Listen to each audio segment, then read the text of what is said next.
Hello students, आज का lecture में हम ओलिवर ट्विस्ट को कंटिन्यू करते हुए उसके जो मेन कैरेक्टर्स हैं उनको डिस्कस करेंगे।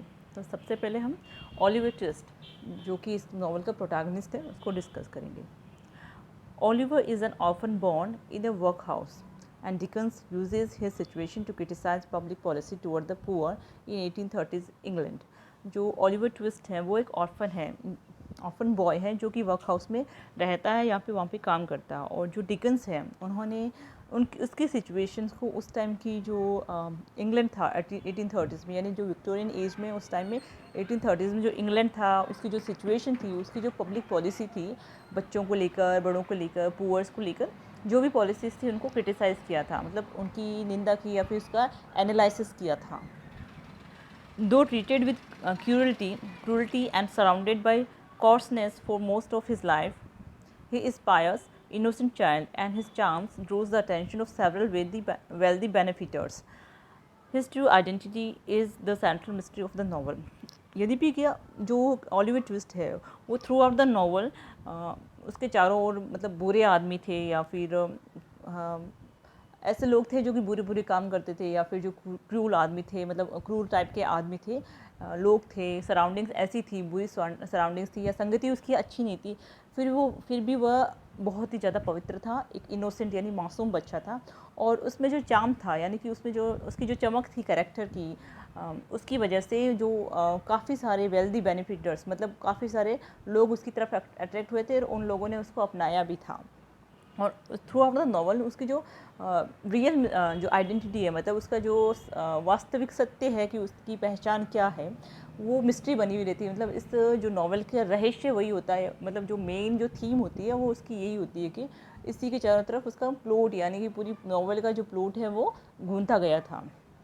नेक्स्ट है फैगिन जो कि एंटागोनिस्ट होता है इसमें, ए कनिंग कैरियर क्रिमिनल। और ये जो क्रिमिनल होता है, Fagin takes in homeless children and train them to pick pockets for him. He is also buyer of other people's stolen goods. और जो फैगिन होता है वो होमलेस चिल्ड्रन को लेता है और उनको पिक पॉकेटिंग यानी कि जेब कतरने की जो शिक्षा है, या मतलब जेब कतरना सिखाता है, उसका जो जेब कतरने की ट्रेनिंग देता है उनको, पिक पॉकेटिंग सिखाता है उनको। और वो दूसरे जो आदमी है, मतलब वो चोरी बाजारी में जो भी सामान मिलता है चोरी किया उनको वो खरीदता है और फिर आगे बेचता है। नेक्स्ट इज नैन्सी जो कि a young prostitute and one of Fagin's former child pick pockets. Nancy is also Bill Sikes lover. और जो नैन्सी होती है वो एक प्रोस्टिट्यूट होती है और फैजिन की चाइल्ड पिक पॉकेट होती है, मतलब उसका जो गैंग होता है पिक पॉकेटिंग का, उसमें जो एक मेन पार्ट होता है नैन्सी का।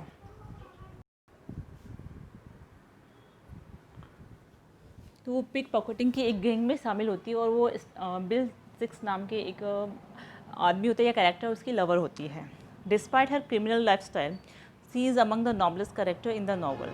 इन fact she gives her life for Oliver when Sikes murder her for revealing Monks plots. तो ये एक क्रिमिनल लाइफस्टाइल होती है, मतलब वो क्रिमिनल के लोगों के साथ संगति में रहती है, फिर भी वो सबसे नॉबलेस्ट कैरेक्टर यानी सबसे अच्छे कैरेक्टर जिसकी उसमें अच्छाई होती है वैसी कैरेक्टर थी। और उसने या जब उसने अपनी लाइफ ओलिवर ट्विस्ट की अच्छाई के लिए दी थी, जब उसने मंक्स जो कि एक कैरेक्टर है इसमें, उसका जो प्लॉट था, इविल प्लॉट था, यानी कि जो उसकी बुरी चाल थी उसके बारे में बताया था, तो उसका मर्डर हो जाता है। उसके लवर जो है बिल सिक्स उसको वो मार देता है। रोज़ मैली एक कैरेक्टर है जो कि एजेंस फ्लेमिंग की सिस्टर होती है। एजेंस फ्लेमिंग ओलिवर ट्विस्ट की मदर होती है, उसकी सिस्टर होती है, यानी कि ओलिवर ट्विस्ट की ये मासी होती है। Raised by Mrs Maylie after the death of Rose father, a beautiful compassionate and forgiving young woman, Rose in the novel's model of female virtue. और इसमें जो नॉवल में फीमेल वर्चू की जो जितनी भी मतलब एक लेडी में जो भी फीमेल वर्च्यू होनी चाहिए, जो उनमें वर्च्यूज़ होनी चाहिए, जो अच्छी अच्छी बातें होनी चाहिए, जो चारित्रिक विशेषताएं होनी चाहिए एक औरत की, वो सारी की सारी ये रोज़ मैलिन प्रेजेंट करती है, यानी कि सारी की सारी उसमें खूबियाँ होती है। वो ब्यूटीफुल होती है, कंपैशनेट होती है और फॉरगिविंग नेचर की, फॉरगिव मतलब किसी को भी माफ़ कर देने वाली कि नेचर की होती है। नेक्स्ट है Mr Brownlow, a whale of erudite gentleman who serves as Oliver's first benefactor. ये जो जेंटलमैन होते हैं वो ओलिवर के फर्स्ट बेनिफिटर होते हैं। इन्हीं की पिक पॉकेटिंग मतलब इनका रुमाल चुराते हुए ओलिवर ट्विस्ट को पकड़ा जाता है और फिर ये उसको छुड़ाते हैं और अपने साथ ले जाते हैं। Mister Brownlee owns a portrait of Agent Fleming and was engaged to Mr. Lefort's sister who, when she died. Throughout the novel, she behaves with compassion and common sense and emerges as a natural leader. पूरे novel में वो एक compassionate आदमी होते हैं और common sense लिए हुए होते हैं, मतलब और उनमें नेचुरल लीडर की सारी क्वालिटीज़ होती है। किस तरह से चीज़ों को संभालना चाहिए, सिचुएशन को संभालना चाहिए, किस तरह को लीड करना चाहिए सब लोगों को, वो सारी की सारी क्वालिटीज़ इनमें होती हैं। मंक्स जो कि a sickly vicious young man prone to violent fits and teeming with inexplicable hatred. With Fagin, he schemes to give Oliver a bad reputation. और ये मंक्स जो होता है वो जो ओलिवर ट्विस्ट है उसका स्टेप ब्रदर होता है और वो बहुत, और इसमें ये एंटागोनिस्ट होता है, मतलब ये उसका एंटागोनिस्ट का रोल प्ले करता है और वो सिकली होता है, विशियस यंग मैन होता है जो कि किसी भी तरह से ओलिवर की फेजिन्स के साथ मिलकर ओलिवर की जो रेपुटेशन है उसको बदलना चाहता है या बैड रेपुटेशन प्रेजेंट करना चाहता है सबके सामने। Bill Sikes, a brutal professional burglar brought up in Fagin's gang. जो ये फेजिन्स गैंग का एक चोर होता है बिल सिक्स भी, जो उसके जितनी भी चोरियाँ हैं उसमें साथ में मिला हुआ रहता है। साथ में ये अपनी जो उसकी लवर होती है नैन्सी उसको मर्डर कर देता है। एजेंट फ्लेमिंग्स जो ओलिवर की मदर होती है, after falling in love with and becoming pregnant by Mr Leeford, she chooses to die anonymously in a workhouse rather than stand her family's reputations. और ये जो ओलिवर की मदर होती है वो बिना शादी के मतलब ओलिवर को जन्म देती है, तो वो किसी भी वर्क हाउस में वो एनोनिमसली मतलब बिना किसी पहचान के मरना पसंद करती है कि उसे ये लगता है कि मेरी वजह से कहीं मेरी फैमिली की रेपुटेशन ख़राब नहीं हो जाती, क्योंकि वो अनमैरिड होती है। आगे है mister Leeford, Oliver and monks father. ये जो मिस्टर लीफोर्ड है वो ओलिवर और मंक्स के पिता होते हैं, who dies long before the event of the novel. और वो जो कि जिनकी मृत्यु जो नॉवल स्टार्ट होती है उससे बहुत पहले हो जाती है। She was an intelligent high minded man whose family forced him into an unhappy marriage with a wealthy woman। वो इंटेलिजेंट पर्सन होते हैं, हाई माइंडेड मतलब उच्च विचारधारा के धनी होते हैं वो, और जिनको उनकी फैमिली ने फोर्स किया था एक अनहैप्पी मैरिज में, मतलब ऐसी शादी जिसमें वो खुश नहीं थे, विद अ वेल्दी वुमन, एक बहुत ज़्यादा पैसे वाली औरत के साथ उसको शादी करने के लिए मजबूर कर देते हैं उसके फैमिली वाले। मिस्टर लॉन्सबर्न मिसेस मेलीज फैमिली फिजिशियंस होते हैं जो कि वो हॉट टेम्पर्ड होते हैं, और पर उनका जो हृदय होता है वो उससे मतलब he is good at heart, मतलब गुड हार्टेड होते हैं, और बैचलर है, उनकी शादी नहीं होती है और वो गुड हार्टेड होते हैं, पर उनको जल्दी ही गुस्सा आ जाता है। और उनकी फैमिली के फिजिशियन होते हैं, मतलब डॉक्टर होते हैं, और उन्होंने ओलिवर की देखभाल की थी। द आर्टफुल डॉगर, तो the cleverest of Fagin's pick pocket, the dodger's real name is Jack Dawkins.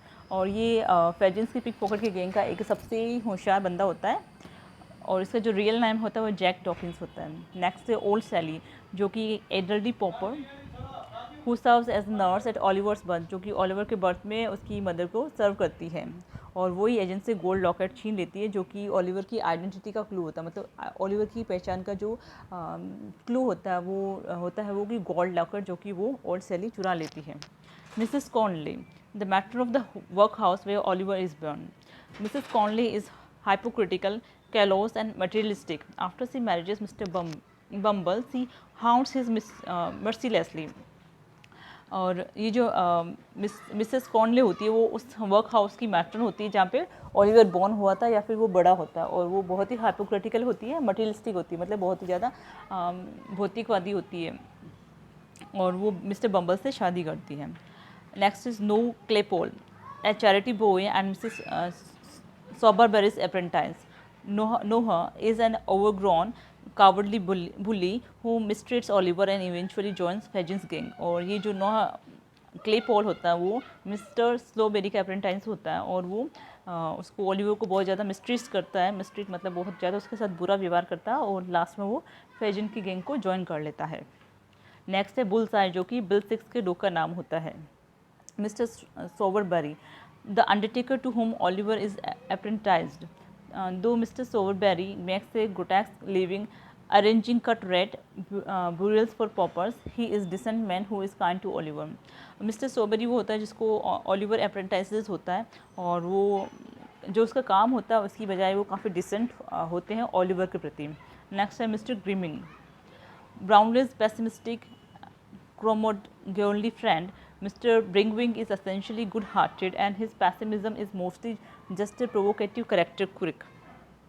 ये बहुत ही पैसिमिस्टिक कैरेक्टर होता है इसमें, और ये ब्राउनलेस का फ्रेंड होता है.